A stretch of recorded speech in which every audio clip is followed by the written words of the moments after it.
حضرت عمر رضی اللہ تعالیٰ عنہ سے مروی ہے کہ رسول اللہ صلی اللہ علیہ وسلم نے ارشاد فرمایا، جب مؤذن اللہ اکبر کہے اور اس کے جواب میں تم میں سے کوئی آدمی اللہ اکبر کہے، پھر مؤذن اشہد اللہ الہ الا اللہ کہے اور جواب دینے والا بھی اشہد اللہ الہ الا اللہ کہے، پھر مؤذن اشہد ان محمد رسول اللہ کہے اور جواب دینے والا بھی اشہد ان محمد رسول اللہ کہے۔ دیکھیں یہاں پر اذان کا جواب دینے کا طریقہ بتایا جا رہا ہے کہ اذان کا جواب کس طرح دینا چاہیے۔ جب مؤذن اللہ اکبر کہے تو سننے والے کو بھی اللہ اکبر کہنا چاہیے، یعنی مؤذن جو الفاظ کہے گا اذان میں وہی الفاظ سننے والے کو ریپیٹ کرنا ہے، دہرانا ہے۔ پھر آگے چل کر کیا فرمایا حضور صلی اللہ علیہ وسلم نے؟ مؤذن جب اشہد ان محمد رسول اللہ کہے تو سننے والا کیا کہے؟ اشہد ان محمد رسول اللہ کہے۔ لیکن کوئی کہتا ہے کیا؟ نہیں کہتا، بلکہ کیا کہتے ہیں؟ صلی اللہ علیہ وسلم کہتے ہیں۔ تو یہ صحیح ہوا کہ غلط ہوا؟ غلط ہوا۔ حضور صلی اللہ علیہ وسلم کیا فرما رہے ہیں؟ مؤذن جو کہے وہی تم کو بھی کہنا ہے۔ مؤذن اشہد ان محمد رسول اللہ کہہ رہے ہیں اور ہم ان کے جواب میں صلی اللہ علیہ وسلم کہیں، درود شریف پڑھیں، تو یہ حضور کے حکم کے خلاف ہوا یا موافق ہوا؟ خلاف ہوا۔ اس لیے آج سے آپ لوگ اور میں کیا کہیں گے؟ اشہد ان محمد رسول اللہ، یہی کہیں گے انشاءاللہ۔ اور دوسروں کو بھی بتانا ہے۔ اس میں 99.99% لوگ غلطی کرتے ہیں، صرف 1% جس کو مسئلہ معلوم ہوتا ہے وہی اس پر عمل کرتا ہے۔ وہ 1% کون ہے؟ وہ صحیح عالم کرتا ہے، باقی جو لوگ جانتے ہیں وہ لوگ کرتے ہیں، باقی سب غلطی کرتے ہیں۔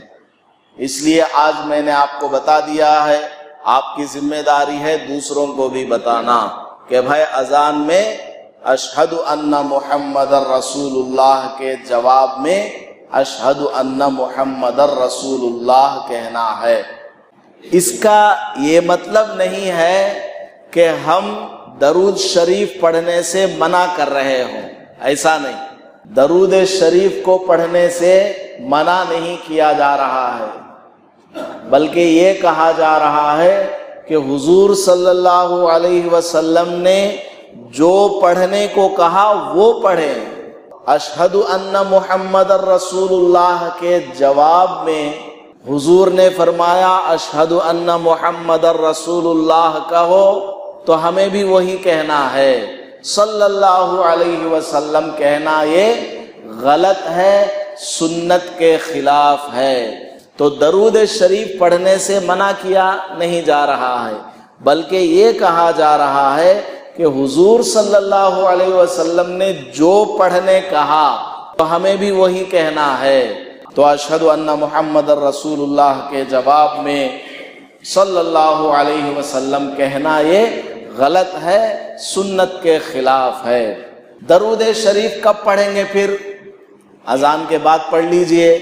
مسلم شریف کی روایت میں ہے کہ جب اذان ختم ہو جائے تو مجھ پر درود پڑھو۔ جب اذان ختم ہو جائے تو مجھ پر درود پڑھو. تو اذان کے بعد درود شریف پڑھنے کا حکم ہے، اذان کے پہلے بھی نہیں. بعض جگہ اذان شروع ہونے سے پہلے مائک میں درود شریف پڑھتے ہیں، اس کے بعد اذان شروع کرتے ہیں. یہ کیا ہے؟ بدعت ہے. اذان کے شروع میں بھی درود نہیں ہے، اذان کے بیچ میں بھی درود نہیں ہے، بلکہ اذان کے بعد میں درود شریف بھی پڑھیں گے.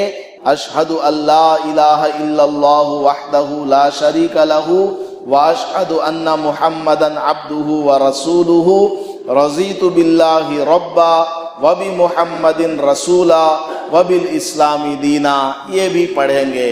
اور اس کے بعد اذان ختم ہونے پر ایک جو مشہور دعا ہے اللہم رب ھذہ الدعوۃ التامہ، اس کے بارے میں آگے بات آ رہی ہے، اس کو بھی پڑھنا چاہیے. اتنا ہی تو بتایا حضور صلی اللہ علیہ وسلم نے، آگے کچھ نہیں ہے حدیث میں. انگوٹھے آنکھوں پر لگا کر کے چومنا، یہ کتاب آپ کے سامنے ہے، دکھائیے.